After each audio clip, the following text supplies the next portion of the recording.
I'm back. I'm back from Canada. I went over there to see my mom for just over 2 weeks and I have come back. So I had a lot of fun. I got to bunk with my mom in her room at a new care home facility. And one of the first things we did when I got there was I got her some A&W, which she very much enjoyed. When I was there, I went to IKEA, got some new furniture for her. We went to the mall, got her some new shoes, some new clothes. Of course, Mum and I had a bit of wine because who doesn't have wine on weekends when you're Sasha Reade? And of course, I had to drink it in a classy cow glass because we didn't have any wine glasses. And then my favorite Canadian beer is this honey brown lager, and I love it.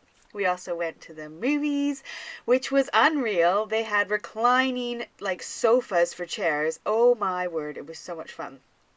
Anyways, I thought I'd share a really quick snippet of my time in Canada. Just to say I'm so happy to be back. I haven't been able to craft for 3 weeks and it's driven me a little bit crazy. It is my therapy and it is my job and I love it. So tonight I thought I would dive into something that I love and I'm going to get messy. I have got some new Pretty Gets Gritty. This is actually Dirty Gertie, which is Lynette's daughter who does these ones. These ones are not pearlescent, so they don't have mica powder in them. They're just colors. So really excited about that. I got a new sprayer and it works and I'm so excited. You'll see the difference in the videos. I'm going to use some Arteza watercolor card. It's my favorite watercolor card to use. Some white card, some colored card that matches my powders. You of course could use whatever you're going to use to color your background and use the same things to color cardstock. And I've got a stencil and some dies, which happen to be the dies that I got to design, which is really fun.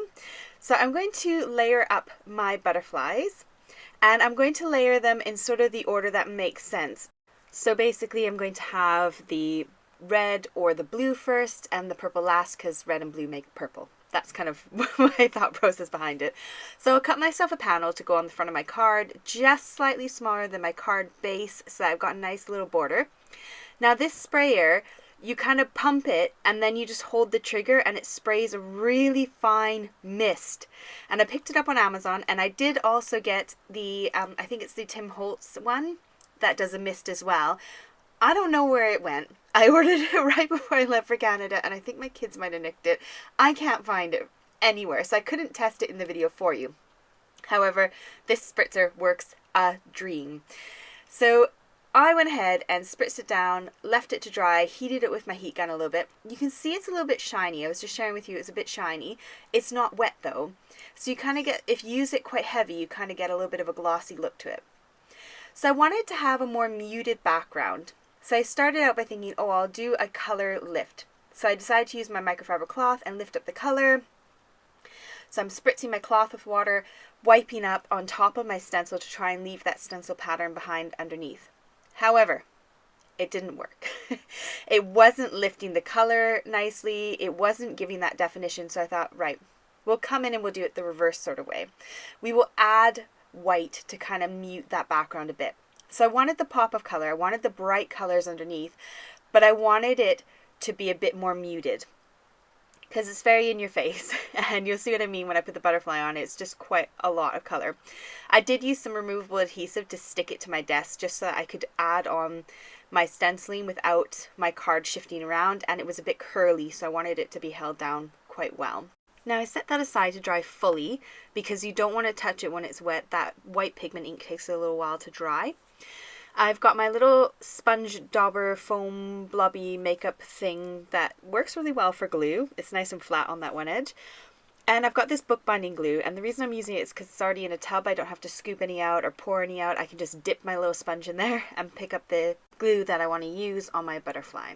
I find the easiest way to do this is to use some kind of plastic medium mat that I can just wipe clean in between each layer, and then that way I can layer up my butterfly and not get glue all over the place and make a big sticky mess.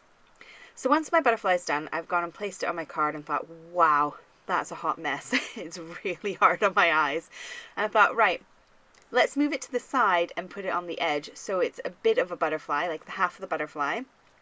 Now I can get 2 cards instead of 1, and it's not quite so much of a color frenzy in your eyes.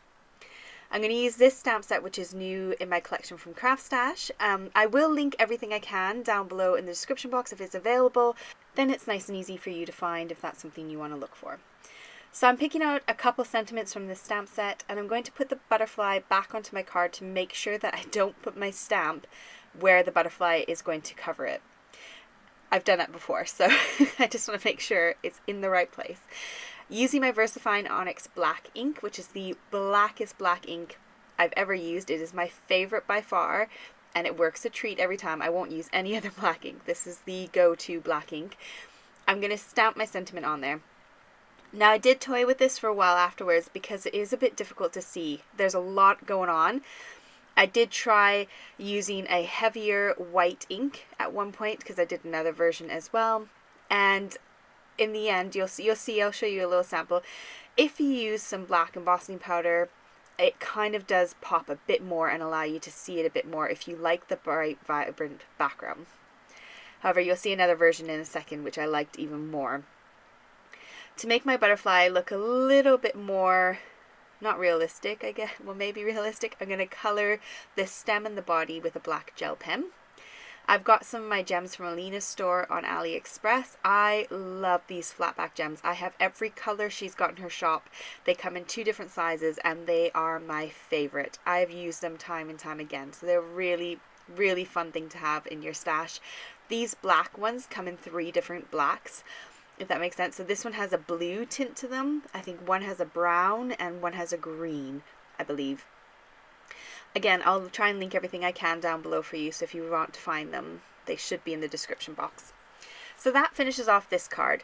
It is a bit difficult to see that dark black. I still really like it, but if you want a different version, if you want to have a bit of inspiration for something that's not quite so in your face, this is how you can do it. So again, I've done the same thing. I spritz the back of the card, spritz the front of the card. The reason I spritz the back is so that it doesn't curl when I'm working with it from the front. It's a trick I learned last year and it has saved me. So I'm going to go ahead and spritz it, and as soon as I spritz it, I pretty much put my cloth down to absorb that water, and I do this a few times. I still get that beautiful color. I also get beautiful color all over my hands, but I get this lighter background. Still gorgeous, still lots of color, but it's more of a pastel almost looking background than the vibrant in your face colored background.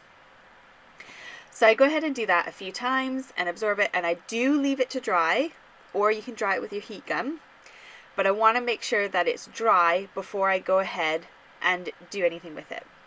So when it was all dry, I did the exact same thing, although I'll give you a little hint. The first time I didn't move my stamps to the other side of the card, and then I went and put my butterfly on and was like, oh yes, it's not stamped in the right spot. So I did do it a second time. But here we go. 2 cards, 1 butterfly, saved me loads of time. Here's the one where I went in with a heavier hand with my white ink and I embossed it in black. So you can see it pops a lot better. That sentiment really stands off a lot better than the first version I did. However, when you go in heavy-handed with your white ink, be really careful to clean your brush in between each time you touch it from your card to your ink pad, because the dye is a water-soluble dye.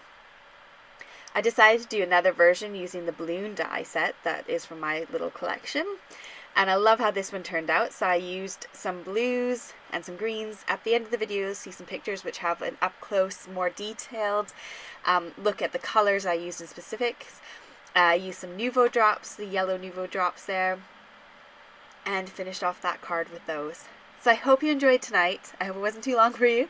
I cannot wait to get back to normal crafting. However, my kids are off from school on Friday and they're home for 2 weeks. So I will do my best to get my 2 videos a week up, but it may be reduced down to 1 given my lack of time. So take care, everyone. I've missed you all so much. Hope you have a lovely week, and I'll see you on Saturday night. Bye for now.